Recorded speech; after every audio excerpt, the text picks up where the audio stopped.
Dans ce 13h, retour sur le message à la nation du président Alassane Ouattara, surtout le volet concernant les jeunes. Le chef de l'État rappelle les acquis et les perspectives pour lutter contre le chômage des jeunes. Société ivoirienne de raffinage, un incendie se déclare dans l'unité principale de transformation. Le feu a été provoqué par une fuite d'hydrogène enflammée sur un réacteur. Aucun blessé et aucune perte en vie humaine. En Gambie, le président sortant Yaya Jammeh refuse de laisser le pouvoir. Il a fait suspendre 3 radios privées le dimanche 1er janvier.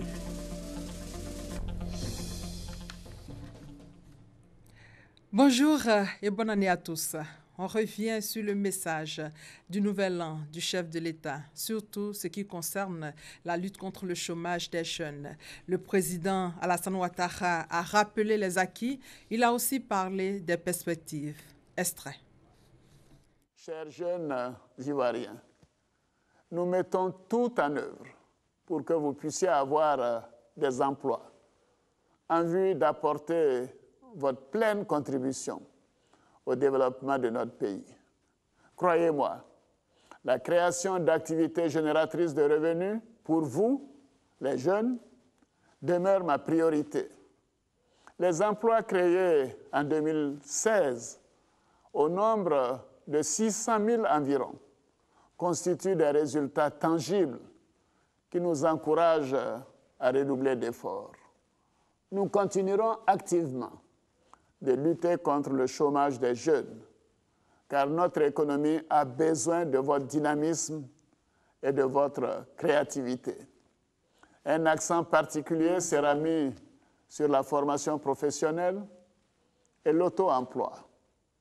Nous mettrons également en œuvre des mesures incitatives afin que le secteur privé s'engage plus résolument en faveur de cette grande cause nationale qu'est l'emploi des jeunes. Par ailleurs, l'année 2017 verra se renforcer la transformation de notre économie. Les discussions que nous venons de conclure avec les principaux acteurs dans les secteurs du cacao et de l'anacarde vont permettre une plus grande transformation locale de ces matières premières et la création de milliers d'emplois. Voilà, c'était un extrait du discours du chef de l'État à la nation à l'occasion du Nouvel An.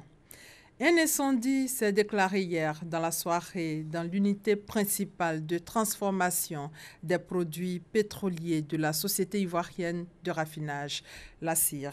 Le feu a été provoqué par une fuite d'hydrogène enflammée sur un réacteur. Aucun blessé et aucune perte en vie humaine, nous dit Abou Sanogo. Grosse frayeur à la Société ivoirienne de raffinage. C'est à 17h15 que l'incendie s'est déclaré dans l'unité 87 de distillation hydrocracker. Une fuite d'hydrogène a enflammé le réacteur. Toute une installation d'équipement de transformation de produits pétroliers touchée. Heureusement, l'intervention des pompiers de la CIR, aidés par ceux du port autonome d'Abidjan, appuyé du groupement des sapeurs-pompiers militaires, a permis de circonscrire les flammes. La situation est totalement sous contrôle. Nous, du GSPM, dans nos conventions avec la CIR, nous sommes venus en renfort des pompiers de la CIR, avec 92 sapeurs-pompiers militaires et 8 engins divers, engins d'incendie, engins sanitaires et engins d'exploration. Donc, à l'heure actuelle, le feu est éteint. Les équipements sont en train d'être refroidis pour descendre jusqu'à une température très appréciable et puis l'opération va se terminer. Les autres unités de raffinage fonctionnent normalement. L'approvisionnement du marché national et du marché de la sous-région en produits pétroliers sera assuré. Et donc, il n'y a pas d'inquiétude à avoir. Informé, le ministre du Pétrole et de l'Énergie, Adama Toungara, s'est rendu sur les lieux pour suivre l'évolution de la situation jusqu'à l'extinction complète de l'incendie. La direction générale de la CIR va procéder à l'évaluation technique et financière de la situation et conduire les opérations pour une remise en service de cette unité d'hydrocraquage dans les meilleurs délais. Concernant les TIC, des anciens pirates en informatique reconvertis en spécialistes de sécurité informatique se sont retrouvés à Cocody. Ils se sont donnés pour mission de lutter contre la cybercriminalité en vue d'aider la population. Pour cette nouvelle mission, ils ont le soutien du ministre de la Poste et de l'économie numérique, Astou Touré. Lancer un appel aux jeunes de Côte d'Ivoire pour se former et travailler positivement. C'est l'objectif que veut atteindre l'Association internationale de recherche en sécurité informatique, ISRA. L'ISRA est une plateforme de lutte contre la cybercriminalité. Elle est composée d'anciens pirates informatiques communément appelés hackers. Security Day, c'est un événement qui est organisé depuis l'année 2011. C'est un événement qui fait de la sensibilisation sur les problèmes de sécurité informatique, les problèmes de cybercriminalité, en mettant en scène ceux qui sont les premiers acteurs, c'est-à-dire ceux qu'on appelle généralement des hackers ou des cybercriminels. C'est eux-mêmes qui viennent présenter les technologies qu'ils utilisent, qui viennent présenter leurs secrets, qui viennent présenter tout ce qu'ils font. Le ministre de l'économie numérique et de la Poste, Bruno Nabagné-Koné, a félicité et encouragé cette initiative. Pour lui, la cybercriminalité n'est pas une option et la Côte d'Ivoire est suffisamment dotée de moyens pour neutraliser toute personne s'adonnant à cette pratique. Le dispositif est pratiquement infaillible. Et nous sommes les premiers à regretter que de plus en plus de jeunes, malheureusement, ne le comprennent pas et tombent dans les pièges. Ce dispositif, aujourd'hui, c'est les textes réglementaires qui ont été pris, mais c'est également les structures qui ont été mises en place, avec la PLCC d'une part, la DITT, le CICERT. Toutes ces structures collaborent et toutes ces structures collaborent avec les structures de transfert d'argent. Nous apprécions le fait qu'ils s'inscrivent désormais dans une posture positive. Security Days a été initié en 2011 en vue d'aider la population à s'outiller contre l'arnaque. Les initiateurs de cette plateforme entendent également œuvrer à la sensibilisation et à la formation des hackers en vue d'une reconversion totale. Le conseil municipal de Boaké donne le sourire aux personnes démunies. La mairie vient de distribuer plus de 1000 kits alimentaires aux couches défavorisées de la ville. Le reportage de Ouattara Amadou Walter.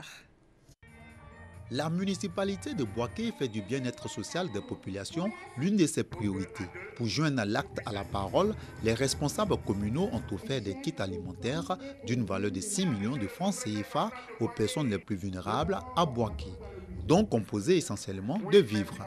À cette occasion, plus de 1000 kits alimentaires ont été distribués. Il s'agit, à travers ce geste social, de donner de la joie à ces personnes en cette période festive. Tout le monde ne mange pas à sa faim. Et lorsqu'on arrive comme ça aux périodes de festivités de fin d'année, il faut s'arrêter un moment pour partager avec ceux qui n'ont pas forcément. C'est un peu le sens de cette cérémonie. Autorités administratives et bénéficiaires ont traduit leur reconnaissance à l'équipe municipale pour son acte d'humanisme. C'est des sentiments de joie. À chaque fin d'année, on se retrouve dans une situation de gaieté. Nous, par ce micro, je dis merci. C'est une très belle initiative et il faut reconnaître que le maire a vraiment touché le cœur des habitants de Boaké. C'est à saluer. Le maire, Djibo Nicolas, a saisi cette occasion pour annoncer quelques grands chantiers au titre de l'année 2017, notamment la réhabilitation de la piscine municipale, les constructions du marché central et du stade Yaoundé de Boaké-Sokoura. Également des vivres et des non-vivres. Aux malades démunis de Manicro, le don est estimé à plus de 2 millions de francs CFA provenant de l'église ambassadeur des vainqueurs de Côte d'Ivoire. Reportage Djeneba Ouattara, commentaire Charles Tato. Des lots de vivres et de non-vivres d'une valeur de plus de 2 millions de francs CFA, dont de l'église évangélique ambassade des vainqueurs de Côte d'Ivoire, au lépreux de Manicro, village situé à une dizaine de kilomètres de Boaké. Un geste de solidarité et de réconfort pour donner de la joie à ces malades. Nous prions pour eux, afin que Dieu, qui envoya sa parole et sa parole les guérit, puisse non seulement les guérir, mais aussi pour leur dire, nous sommes de tout cœur avec eux. Au nom des populations, le chef du village de Manicro a traduit sa gratitude aux responsables de l'église. Que Dieu les bénisse, que Dieu les garde, pour que l'année prochaine encore, ils viennent encore nous surprendre de façon agréable. Moi et puis mes notables, tout le village, nous leur disons merci. Manque d'eau potable, de médicaments à l'hôpital et problèmes de kits scolaires pour la scolarisation des enfants sont entre autres les préoccupations exprimées par les malades de Manicro. D'où leur cri de cœur en direction des autorités et autres âmes généreuses en vue de les aider. L'ambassade des vainqueurs de Côte d'Ivoire. Et le village de Kwadio Etienne-Kro, dans le département de Dimbokro, vient de bénéficier d'un projet d'assistance au logement en faveur des personnes handicapées. C'est une initiative de l'ONG Habitat for Humanity et ses partenaires, dont le Lions Club. Les clés des nouvelles maisons ont été remises aux bénéficiaires. Mamadou Kwasi. Ce n'est plus un rêve, mais plutôt... Après des mois d'attente, les handicapés de Kwadio Etienne-Kro dans le département de Dimbokro reçoivent les clés de leur maison. Un don de Habitat for Humanity Côte d'Ivoire et de ses partenaires du Lions Club qui vient dissiper les doutes des bénéficiaires. Je ne croyais pas trop. Un jour, j'ai vu les gens, ils sont venus me surpris qu'ils sont venus faire la maison pour moi. Aujourd'hui, ils m'ont remis ma clé. Je suis content. Les donateurs invitent la population à l'union pour bénéficier d'autres projets. Je vous exhorte à la chose communautaire. Sans la chose communautaire, rien ne peut se faire avec Habitat. Habitat est un programme communautaire. Ensemble, avec d'autres partenaires, nous avons formé une équipe solide afin de mener à bien ce noble projet que d'aider les personnes les plus démunies de Kwadio Etienne-Kro. Habitat for Humanity est une ONG internationale américaine qui, depuis 2001, a construit et réhabilité plus de 2000 logements en Côte d'Ivoire, et ce, en faveur des couches vulnérables.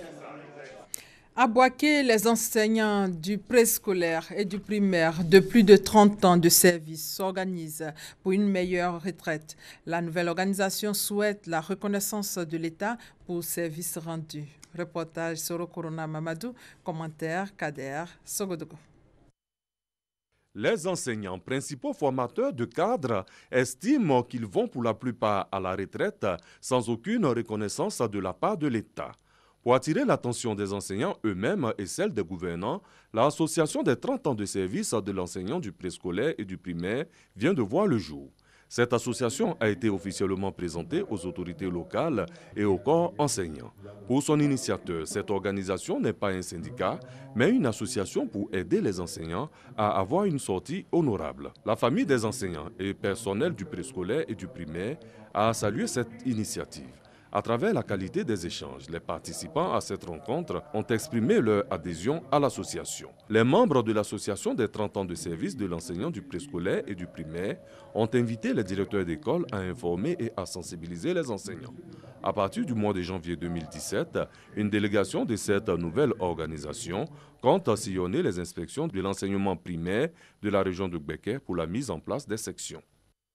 Contribution des chercheurs ivoiriens, tel est le thème d'un atelier de réflexion qui a réuni des spécialistes toujours à Boaké. Il est question de mettre en évidence les efforts consentis par l'État de Côte d'Ivoire en faveur des chercheurs. Reportage Amadou Ouattara Walter. En 2014, en Côte d'Ivoire, selon l'annuaire statistique de la recherche scientifique, ce sont 13 structures, 208 chercheurs et 3482 enseignants-chercheurs ont été recensés. Pour permettre aux chercheurs de travailler dans de bonnes conditions, l'État consent des efforts. On peut citer pêle-mêle l'amélioration de la prime de recherche. Il y a l'institution aussi d'un fonds pour la recherche. Mais le secteur de la recherche rencontre encore des difficultés, notamment les problèmes de financement. Seulement 0,8% du budget national en 2016 est consacré à la recherche. loin du 1% souhaité par l'Union africaine. C'est pour revaloriser la recherche scientifique que l'UNESCO initie la préparation de la révision de la recommandation relative à la condition des chercheurs scientifiques adoptée le 20 novembre 1974 à Paris. Prendre les dispositions nécessaires pour s'assurer que les progrès de la science ne seront pas des progrès contre l'humanité. À l'université Alassane Ouattara, des spécialistes se sont retrouvés pour réfléchir afin de recueillir des éléments de réponse apportés par les chercheurs ivoiriens eux-mêmes au questionnement de l'UNESCO. Il est recommandé aux États membres de l'UNESCO d'intégrer la science dans leur stratégie de développement. Depuis mars 2016, pour accompagner les actions de l'UNESCO en faveur de la recherche scientifique, l'État de Côte d'Ivoire a mis en place un fonds compétitif de recherche d'une valeur de 500 millions de francs CFA. Autre atelier de restitution des résultats de l'étude de mise en place d'un système de financement interne durable au niveau des organisations professionnelles agricoles de la filière coton. Les méthodes de production doivent changer, nous dit Kwadio Kwame. 2 jours, c'est le temps que prendront les réflexions pour le financement interne durable des organisations professionnelles agricoles de la filière coton. Pour le président de la Fédération des producteurs de coton de Côte d'Ivoire, certaines méthodes et pratiques sont passées de mode. Il est donc utile et nécessaire de changer intégralement la façon de produire. Le PSAC en train de nous aider aujourd'hui avec des bœufs, ça c'est une bonne chose. Mais je ne voudrais pas qu'on limite là. Il faut que des tracteurs aussi puissent être acquis à quelques OPA pour pouvoir aider aussi les petits OPA. Pour qu'on puisse en aller. Ça c'est aussi une difficulté. Et en même temps qu'on est en train de chercher des tracteurs pour produire, il faut aussi qu'on trouve des machines pour récolter. Pour la bonne santé financière des organisations professionnelles agricoles, le formateur passe au crible les tares qui empêchent les organisations professionnelles agricoles de prendre leur envol. Les coopératives avaient un faible niveau de recouvrement des parts sociales, des droits d'adhésion, mais surtout qu'elles avaient un faible niveau de l'épargne. Elles n'épargnaient pas suffisamment, ce qui ne leur permet pas d'avoir des ressources pour pouvoir investir. Et on a également remarqué que les membres avaient un faible niveau d'esprit coopératif. Les difficultés de financement des organisations professionnelles agricoles sont donc réelles et entravent le développement de celles-ci. Toutefois, ces difficultés ne sont pas insurmontables. Toutes les parties prenantes doivent conjuguer leurs efforts dans une perspective de partenariat mutuellement profitable. Au chapitre culture, on s'intéresse au FESPACO. La Côte d'Ivoire est l'invité d'honneur de la 25e édition du Festival panafricain du cinéma et de la télévision de Ouagadougou. Le pays est ainsi honoré par les responsables du FESPACO pour ses nombreuses réformes entreprises pour la relance du cinéma. La Côte d'Ivoire se prépare en ce moment donc à montrer son savoir-faire sur le plan cinématographique. On fait le point avec Issaïo. Pour ce 25e rendez-vous du FESPACO, Festival panafricain du cinéma et de la télévision de Ouagadougou, prévu du 25 février au 4 mars prochain, la Côte d'Ivoire est le pays invité d'honneur. Les raisons qui ont amené le Burkina à porter le choix sur la Côte d'Ivoire a structuré et continue à structurer le domaine du cinéma, avec notamment, tout le monde le sait, l'opérationnalisation de l'Office national du cinéma, la montée en puissance du Fonds de soutien à l'industrie cinématographique, le FONSIC, et également toutes les lois et tous les règlements qui sont en train d'être pris pour professionnaliser le secteur. Ajouter à cela tout ce que le bureau a fait pour que les droits des créateurs soient protégés. Nous travaillons pour que notamment les acteurs, les comédiens puissent être de plus en plus payés à la mesure de leurs talents. La Côte d'Ivoire, qui veut jouer le premier rôle dans ce secteur en Afrique, multiplie les réformes et donne les moyens aux producteurs à travers l'Office national du cinéma, ONACCI. Au vu de ses productions, elle entend faire mieux que de la figuration cette année. Il y a un peu plus d'une 50aine de productions ivoiriennes dans toutes les sélections qui seront donc à Ouagadougou. C'est donc dire que quantitativement, je vais ajouter à cela qualitativement, la Côte d'Ivoire sera très visible, très présente, avec beaucoup d'appétit à ce rendez-vous de cinéma et de l'audiovisuel. Fosseni Dambélé réitère la volonté du gouvernement à aider davantage les cinéastes afin de permettre au 7e art ivoirien d'être parmi les meilleurs du continent. La Côte d'Ivoire a déjà glané 2 étalons d'or au FESPACO depuis sa création en 1969. Le premier en 1981 par Lansine Kramo Fatika avec le film Djeli et le second en 1993 par Roger Nwambala avec Au nom du Christ. Le lancement du FESPACO à Abidjan aura lieu le 5 janvier prochain. Le théâtre, art de la scène par excellence, est depuis quelques années en perte de vitesse en Côte d'Ivoire. Quelles en sont les raisons profondes? Éléments de réponse dans ce dossier de Franck Kouadio. RM Kono ou En attendant le bonheur, une pièce de Diego Bailly mise en scène par Sidjiri Bakaba. Des acteurs sur scène, sur les écrans ou en salle, ce type de spectacle, le théâtre, se fait de plus en plus rare. Bon, sincèrement, je ne vais pas vous mentir, le théâtre, on ne voit pas trop, maintenant le théâtre n'est pas trop présenté à la télévision. On voit particulièrement les films, des comédiens. C'est que le théâtre, dans son essence même, semble-t-il, n'attire plus. Car Daniel est un acteur de série télé bien connu. Sa base, ce sont les planches, mais il comprend les raisons de la désaffection du public ou encore de la faible production théâtrale.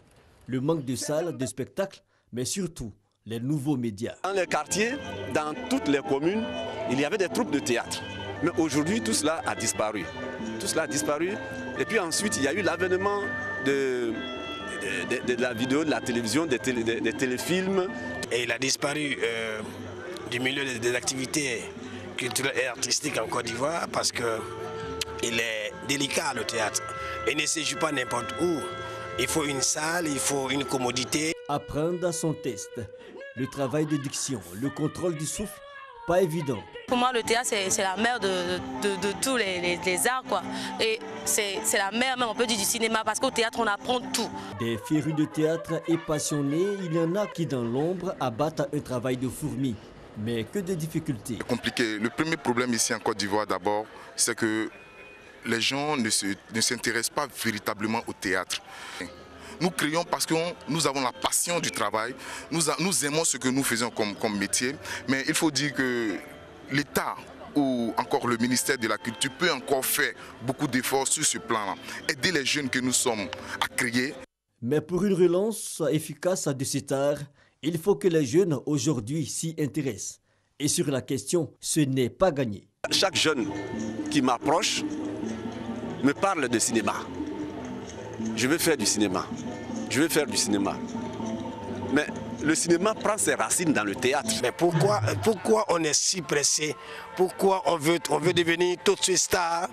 Et pourquoi refuse-t-on de travailler? Vous allez aujourd'hui dans les pays ayant une véritable industrie culturelle, vous verrez qu'à la base du 7e art, il y a d'abord un certain type d'art, le théâtre. Et cependant de mise, pour susciter l'engouement, il faut rapprocher le théâtre de la masse. La tutelle a donc lancé, il y a 6 mois, le programme de relance du théâtre ivoirien. 10 compagnies ont sillonné plusieurs localités du pays.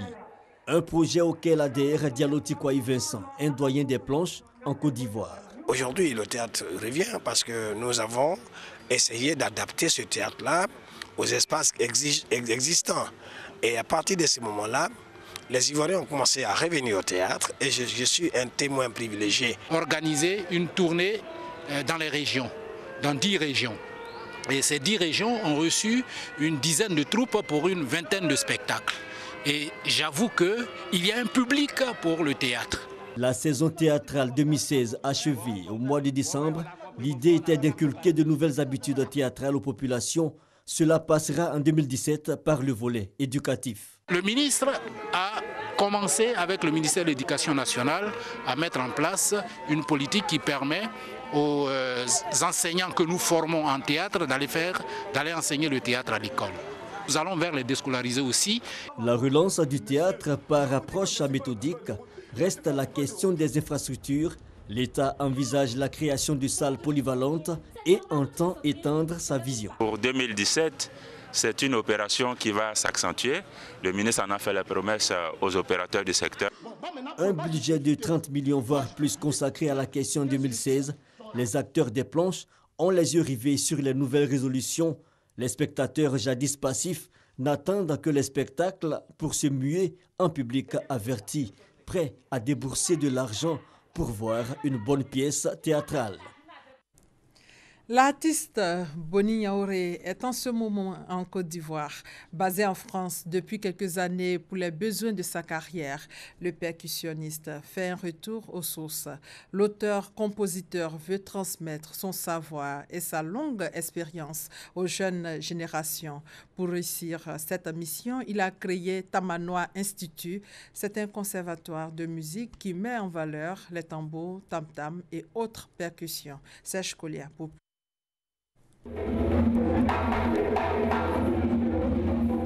Symphonie de tambour et de percussions. Les premières notes de Tamanoa Institute résonnent dans les locaux de la Maison de la Culture de Cocody.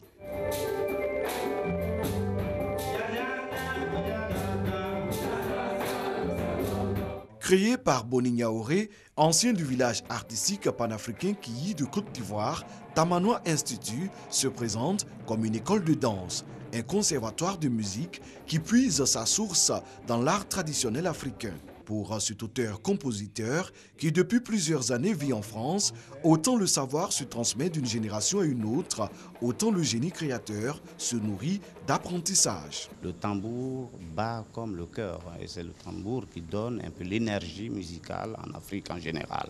Et comment faire pour faire perdurer cela, c'est de le partager avec les enfants, les tout petits. Tamanoa est le diminutif de Tam-Tam Manoa. Boni Yaoré, le fondateur, veut ainsi rendre hommage à la culture dan à travers la percutante rythmique de la danse thématique.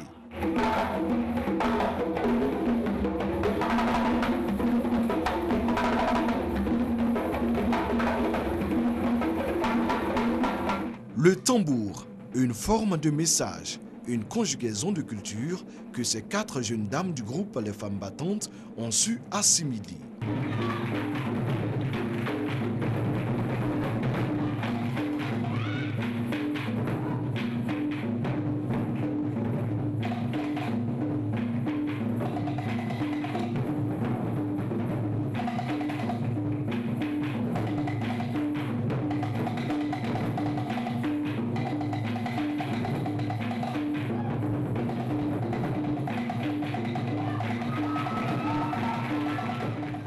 Les femmes battantes manient admirablement tambour et grelot. Elles constituent le prototype même de ce que Tamanoa Institute veut inculquer comme souffle culturel aux jeunes pousses. Chez le peuple Aïn-Dioblin, c'est une tradition désormais. Ce peuple de l'Est de la Côte d'Ivoire a célébré la fête de l'Igname. Cette année, la réconciliation et la solidarité, des valeurs pour renforcer les initiatives de développement de cette partie de la Côte d'Ivoire. On fait le point avec Mamadou Kwasi. Le siège royal imbibé de sang d'animaux est servi en tubercule d'igname cuite et pilée. Nous sommes à Tanguelan, dans le royaume Dioblin, pour la célébration de la fête des Lignam, une fête marquant la nouvelle année chez les Agnis Dioblin. Cette célébration constitue l'occasion pour les populations de faire des dons et de communier avec les mânes, afin que la nouvelle année soit plus abondante. Au cours du rituel, les populations demandaient l'assistance des mânes, afin que le président de la République, à la sortie d'entrée de son gouvernement, réalise des projets de développement en faveur des Ivoiriens. Le ministre Pascal Kwaku Abinan, par ailleurs chef de cour, avec mon nom de Reynana Atta Brendou III, a au nom des chefs de cour de Tanguelan exhorté les populations au renforcement de la cohésion sociale et surtout au maintien du climat de paix qui prévaut dans le département d'Agny-Bilekro depuis des décennies. Ces festivités sont également des moments de promotion des valeurs culturelles du peuple Agny-Dioblin. Cette année, la célébration de la fête des Lignam à Tanguelan a vu la participation de plusieurs peuples invités et d'autorités religieuses et administratives de la région de l'Indéné-Dioblin. Hors de nos frontières, pour terminer, le pouvoir gambien accentue la pression sur les médias à l'approche de la fin du mandat le 19 janvier de Yaya Jammeh, le président sortant qui refuse de laisser le pouvoir, a fait suspendre 3 radios privées sans avancer aucune raison. Il a même été envoyé des agents de services de renseignement pour faire cesser les programmes dimanche 1er janvier. Et c'est la fin de ce 13h. Merci de votre fidélité.